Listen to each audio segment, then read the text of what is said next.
இன்று ஒரு தகவல். வயதானவர்களுக்கு மூட்டுகளில் ஏற்படும் நீர்வீக்கம் குறையவும், சிறுநீரக குறைபாடினால் ஏற்படும் கால்வீக்கம், முகவீக்கம் குறையவும் உதவும் முடக்கத்தான் கீரை திணிப்பூண்டு கஞ்சி.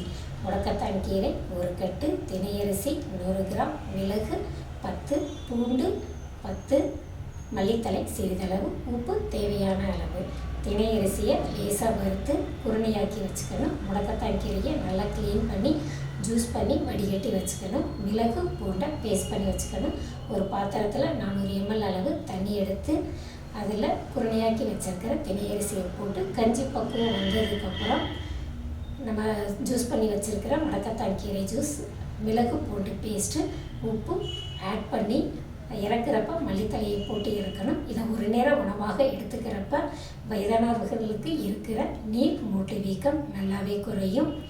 சிறுநீரக குறைபாடுனால ஏற்படுற கால் வீக்கம், பாத வீக்கம், முகவீக்கம் நன்றாக குறையும். வாழ்க வளமுடன். உங்கள் அக்குபஞ்சர் டாக்டர் ரேணுகா ராமதாஸ்.